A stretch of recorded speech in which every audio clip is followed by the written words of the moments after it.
이따 기도할 때 같이 부를 찬양인데요, 처음 부르는 찬양이어서 함께 나눕니다. 나 주님을 신뢰합니다 찬양입니다.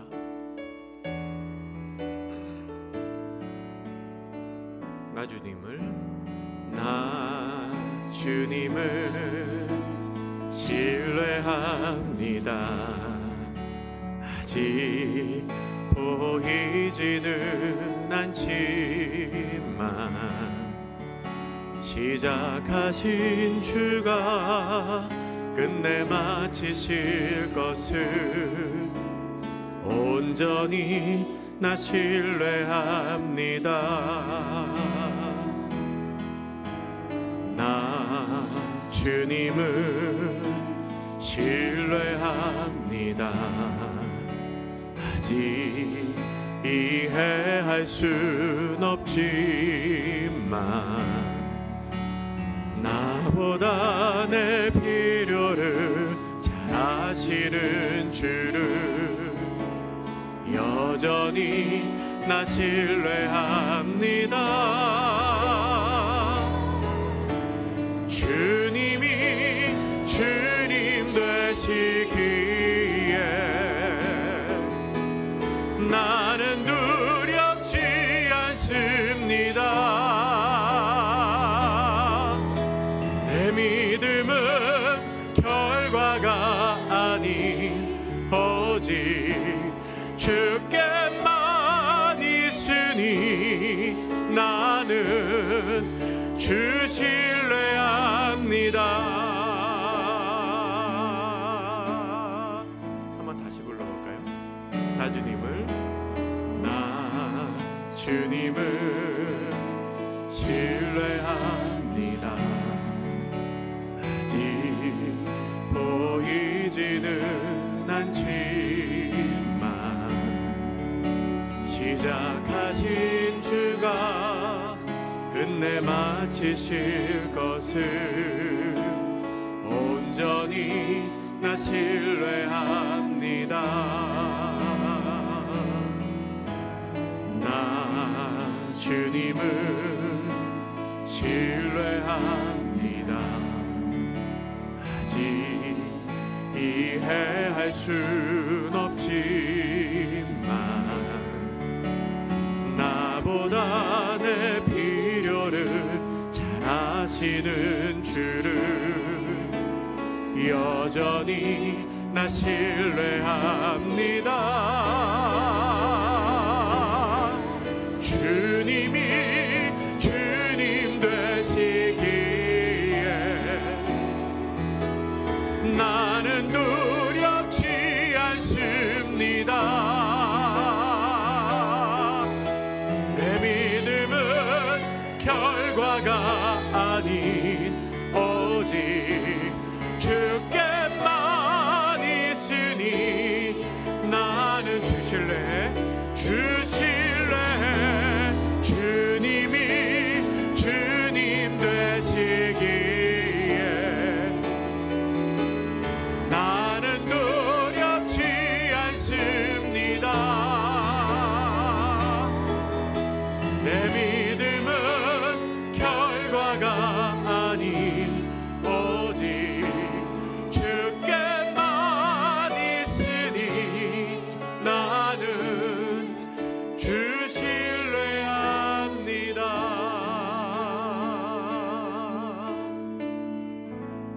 아멘. 이런 찬양입니다.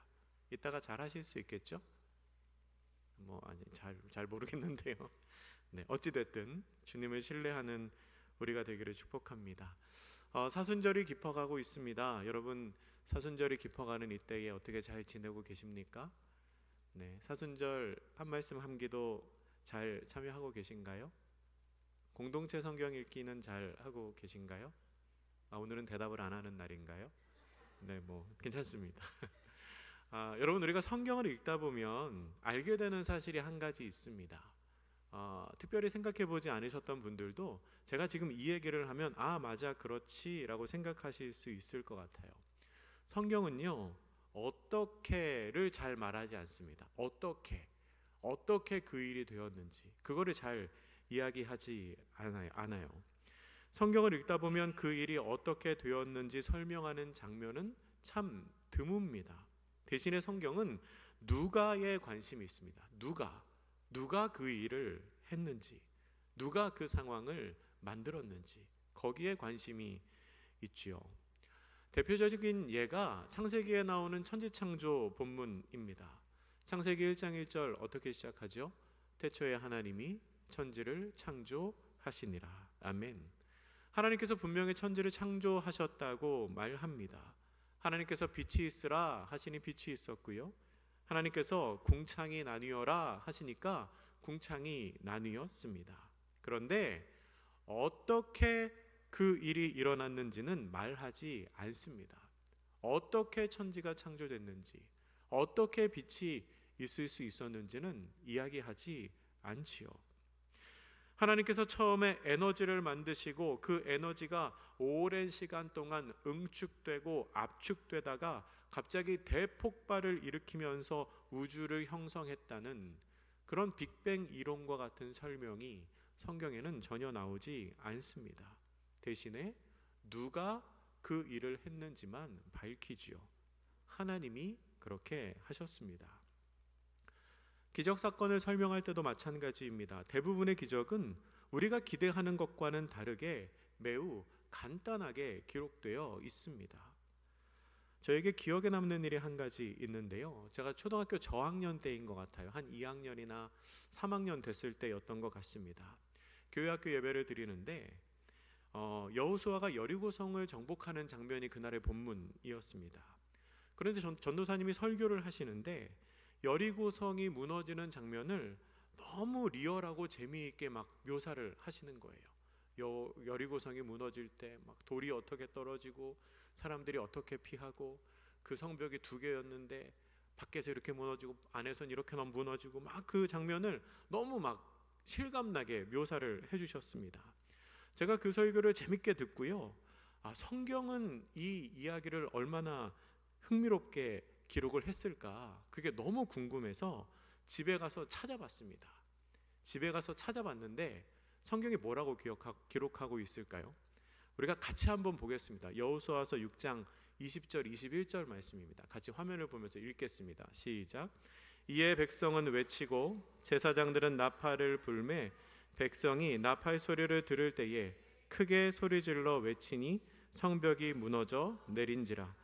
백성이 각기 앞으로 나아가 그 성에 들어가서 그 성을 점령하고 그 성 안에 있는 모든 것을 온전히 바치되 남녀노소와 소와 양과 나귀를 칼날로 멸하니라. 아멘. 여러분, 제가 기대하면서 찾았던 장면은 색깔로 칠한 딱 저 한 문장이었습니다. 성벽이 무너져 내린지라. 크게 소리를 지르니까 성벽이 무너졌다. 전도사님은 저 짧은 문장에 여러 가지 살을 붙이고 상상력을 더해서 아주 재미있게 묘사를 했는데 실상 성경을 읽어보면 별로 재미가 없지요.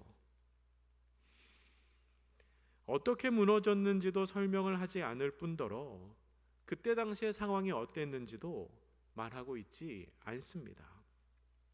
오늘 우리가 함께 읽은 이 오병이어 기적 사건도 마찬가지입니다. 여러분, 오병이어는 사복음서에 다 나오는 기적 사건입니다. 그만큼 유명하고요, 그만큼 중요한 사건이지요.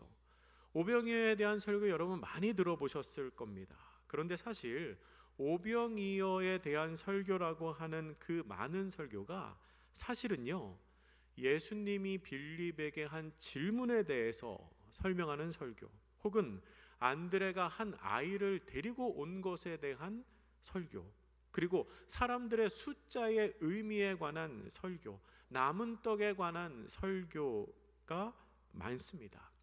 실제로 오병이어 기적 자체를 설명하는 설교는 별로 없습니다. 왜 그럴까요? 별로 할 얘기가 없으니까요. 별로 할 얘기가 없어요. 그래서 저도 할 얘기가 없다는 내용으로 설교를 하고 있지 않습니까?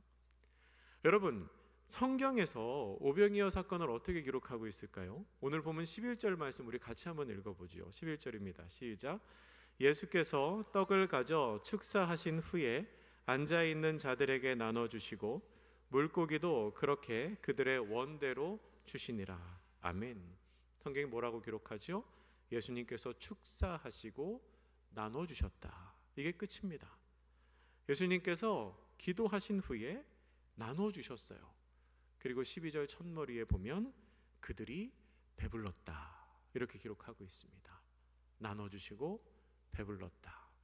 우리가 잘 아는 오병이어 기적 사건의 모든 내용입니다. 11절 나눠 주시고와 12절 배부른 후의 사이에 뭔가가 더 있으면은 좋겠습니다. 예수님이 뭐 떡을 좀 손으로 만지셨던지 아니면 좀 손으로 찢으셨던지 그 물고기가 어떻게 바뀌었는지 그런 내용이 성경에 있으면 얼마나 더 실감이 나고 얼마나 더 설교하기가 좋을까요? 뭔가 더 알려주시면 좋겠는데 근데 성경은 거기에는 별로 관심이 없습니다. 성경이 말하는 것은 예수님이 그렇게 하셨다는 것, 그것뿐입니다. 누가 그 일을 하셨는지에만 관심이 있는 거지요. 그러면 성경이 말하고 있지 않은 어떻게의 관심을 가지면 어떻게 될까요? 성경이 말하고 있지 않은 어떻게의 관심을 가지면, 성경이 말하고 있지 않은 어떻게 그 일이 되었는가에 관심을 갖다 보면 이해할 수 있는 답을 찾아다니게 됩니다. 이해할 수 있는 답. 그러니까 내가 스스로 이해할 수 있고 다른 사람을 설득시킬 수 있는 답을 찾아내는 거지요. 성경에는 없지만 찾아내는 겁니다. 성경은 말하고 있지 않지만 논리적으로 이해가 되는 답을 만들어냅니다. 정진석 추기경이라고 계십니다. 여러분 잘 아실 거예요. 2021년에 돌아가셨는데요. 김수환 추기경에 이어서 우리나라에서 두 번째로 추기경이 되신 분입니다. 이 정진석 추기경님이 오래전에 중앙일간지에 중앙일보에 신년 기고를 하신 적이 있습니다. 신문에 기사가 나왔어요. 제가 그때 그 내용을 보고 굉장히 인상 깊었습니다. 그래서 이번에 설교를 준비하며 그 내용을 다시 찾아봤는데요. 보니까 2009년 1월 2일자 신문에 나온 내용이더라고요. 근데 이 정진석 추기경님이 신년 메시지를 전하시면서 오병이어 본문을 인용을 하셨습니다. 그리고 그 기사 안에서 정진석 추기경님은 오병이어 사건을 볼 때 예수님께 올려드린 감사의 기도에 주목한다라고 이야기를 하셨습니다. 제가 그 기사의 내용을 그대로 읽어드릴게요. 제 말로 바꾸지 않고 그냥 그대로 읽어드리겠습니다. 화면도 보시면서 한번 들어보세요. 그게 어떤 기도였을까요? 그건 마음을 열어라, 하나님께 감사하라는 내용이었을 겁니다. 그런 예수님의 기도를 듣는 순간 사람들의 마음이 열린 겁니다. 그래서 저마다 품 안에 숨겨두었던 도시락을 꺼냈던 거죠. 그리고 낯선 사람들과 나누기 시작한 겁니다. 자신이 굶을 수도 있는 상황인데도 말이죠. 그렇게 나누고 남은 12광주리를 채웠다는 겁니다. 거기에 오병이어 일화의 진정한 뜻이 있습니다.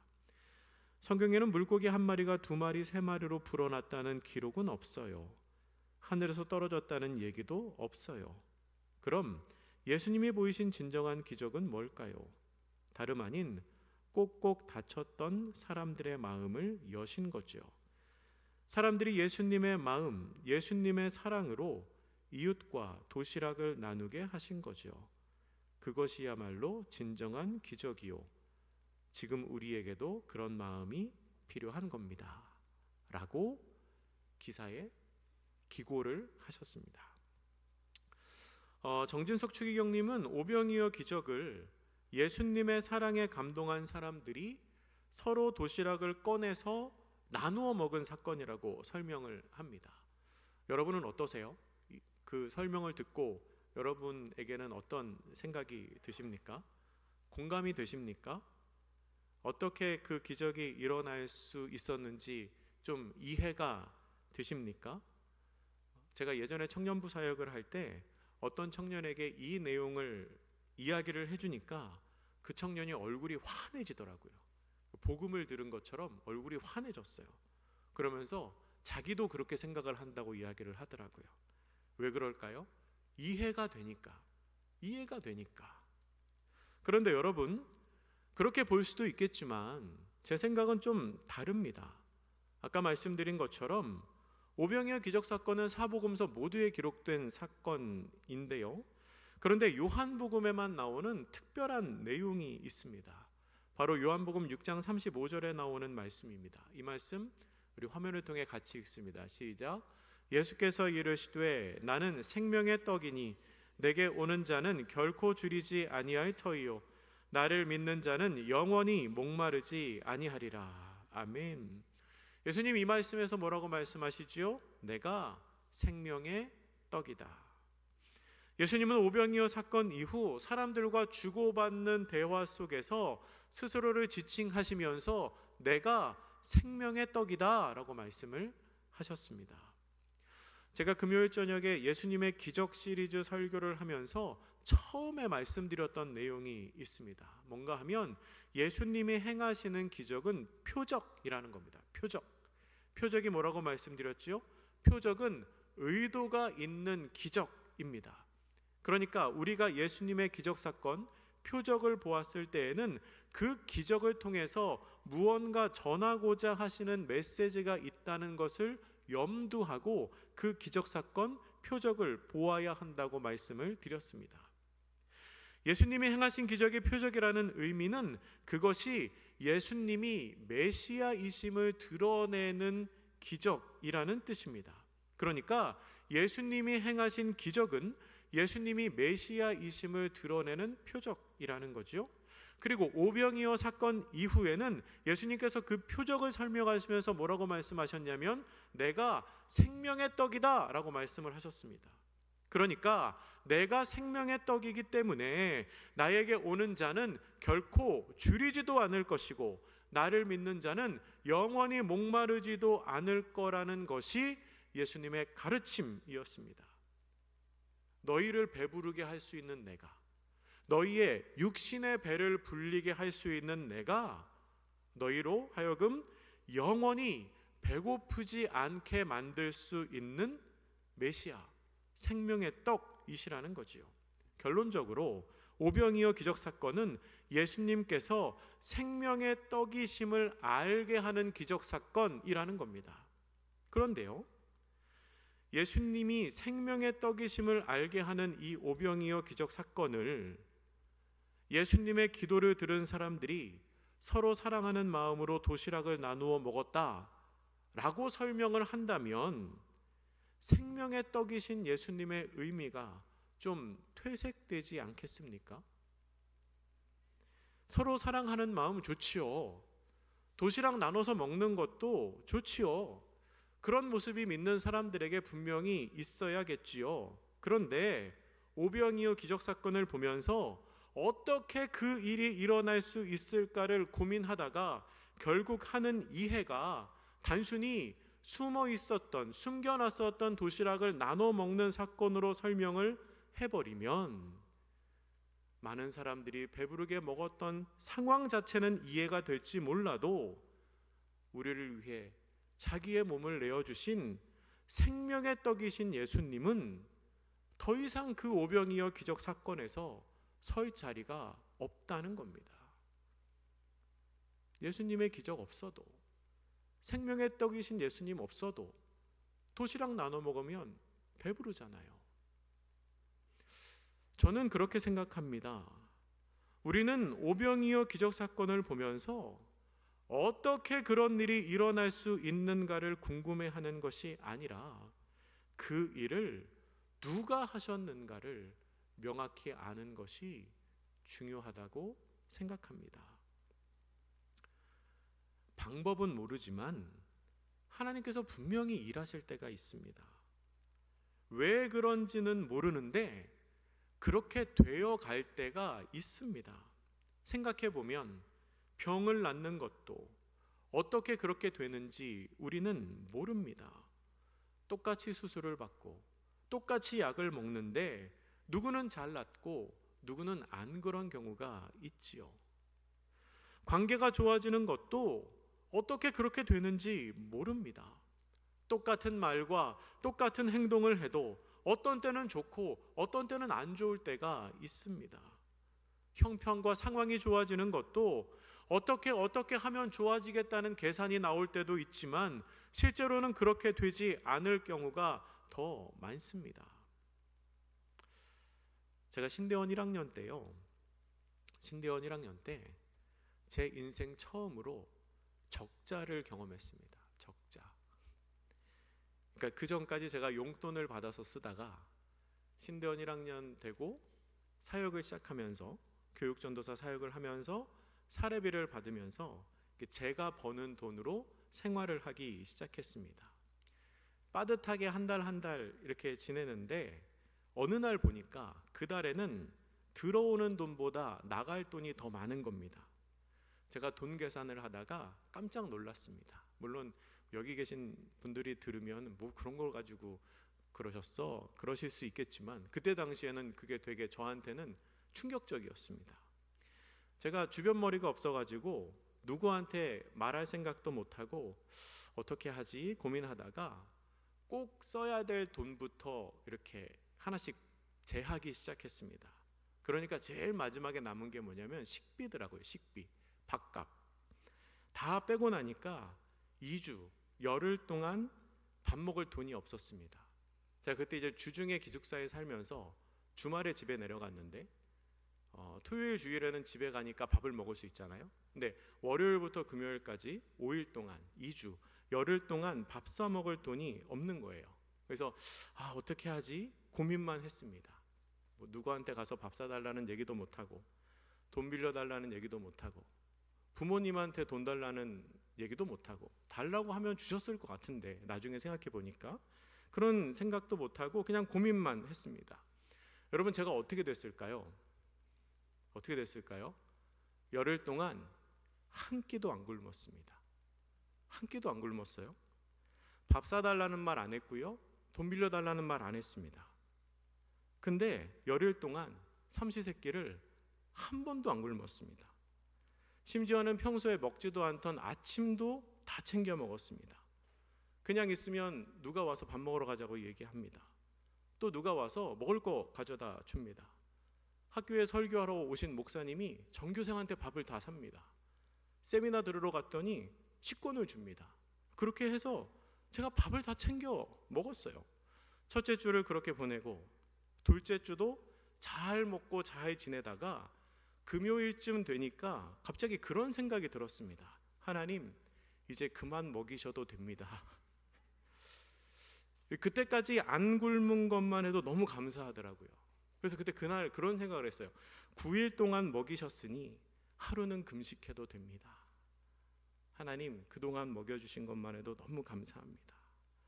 그런데요, 우리 하나님 얼마나 재미있으신지 금요일 마지막 식사를 아웃백으로 먹이시더라고요. 정말로. 이제 집에 가려고 준비하고 있는데 제가 잘 알지도 못하는 교수님이 갑자기 전화하셔서 오라 그러더니 아웃백 스테이크하우스 1,005점에 데리고 가서 저를 먹이셨어요. 근데 제가 그때 마음 깊이 깨달은 게 있습니다. 내가 하나님의 종으로 살아갈 때 하나님이 굶기시지는 않겠구나. 신학교 1학년 때였습니다. 열정과 은혜가 넘치지만 한편으로는 두려움과 불안이 가득할 때입니다. 내가 선택한, 하나님이 부르셨지만 이 길이 정말 옳은 길인가 많이 기도하며 두려워할 때였는데 그때 하나님이 저에게 이렇게 말씀하시는 것 같았습니다. 내가 너 먹고 살 수 있게 해줄게. 내가 너 밥 굶기지 않을게. 걱정하지 마라. 말씀하시는 것 같았습니다. 어떻게 그런 일이 일어날 수 있었는지 잘 모르겠습니다. 진짜로 아무에게도 돈 없다는 얘기 안 했거든요. 아무에게도 밥 사달라는 얘기 안 했거든요. 친구가 그렇게 많은 사람도 아니거든요. 보시면 알겠지만 그냥 주변 머리 없어가지고 혼자 막 이러고 있는 사람인데 이해가 안 되는 일인데 그 일을 누가 행하셨는지는 제가 분명히 압니다. 하나님이 하신 일이지요. 아마 오병이어를 경험했던 사람들도 그렇게 생각했을 겁니다.